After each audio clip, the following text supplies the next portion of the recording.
Good morning, grade 8. It is Thursday, April the 16th, and I'm happy that you're here. We're second day back after spring break. Today, what you're going to be doing is you're going to be doing a lesson on stress management. So this is more like a face group type activity. It's something that actually all of your grade 8 teachers wanted you to do. We realized that the online learning environment is a stressful time. So we contacted Miss M and asked if she could put something together. So she has put together this short stress management presentation, and we'd like you to go through this. It's posted on PowerSchool Learning, and Miss M is actually available for questions all day long.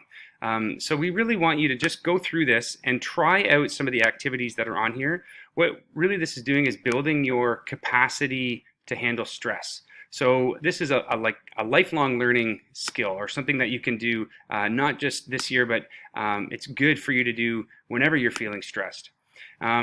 So we'd just like you to go through these slides one by one and read them. Now, when you get to this slide, which is called Create, what we would like you to do is actually spend some time creating something. So maybe it's 20 minutes, half an hour, maybe even a little bit longer if you have time today, depending on what your schedule is like. It doesn't really matter what you create. We just want you to create something. So the ability to create is something that relieves stress.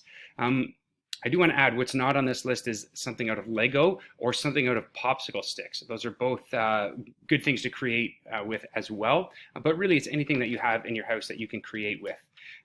What we do want you to do is take a picture of whatever you've created and upload it to PowerSchool Learning.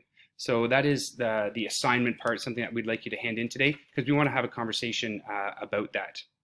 So that's what you need to do today.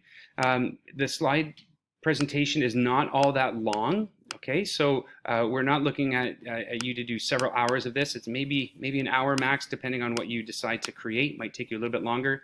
The idea here is that you learn how to relieve stress, and that you don't just do it for today, but that you use this in the upcoming weeks and months, and even into the future, because relieving stress is important as a lifelong skill. So we hope you have a good day. Tomorrow we will see you on Zoom. It's a Zoom lesson tomorrow. So those codes will be posted, and I hope you have a great day. Talk to you later. Bye.